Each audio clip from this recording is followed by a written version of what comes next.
None of the characteristics of the horses matches what we know about real horses.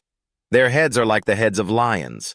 Fire, smoke, and brimstone proceed out of their mouths, and their tails are like serpents. Thus, like the locusts, it is clear that these horses are not intended to be understood literally. Given that these horses are clearly symbolic, of what are they and their riders a symbol? The most important clue is in the correspondence between the riders' breastplates and the elements that proceed from the mouths of the horses. That is, there are 3 colors on the breastplates, and there are 3 elements that proceed from the mouths of the horses. Between these 3 colors and these 3 elements, there is a 1-to-1 correspondence. The first color on the breastplates is the color of fire, or red, and the first element that proceeds out of the mouths of the horses is fire.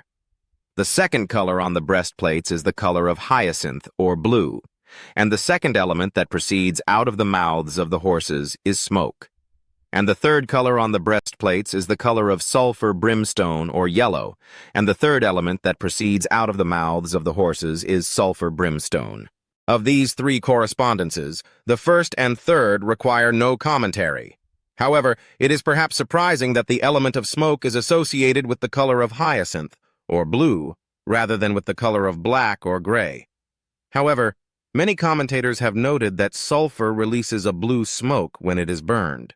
Where do we find these 3 elements in nature? The simple answer is that they are associated with volcanic eruptions. Also, these elements are associated with judgments throughout the Old Testament. For example, the Lord rained down sulphurous fire upon Sodom and Gomorrah brimstone. Genesis 19:24. The large number of horses and riders is consistent with the fact that the destruction that they cause is very large.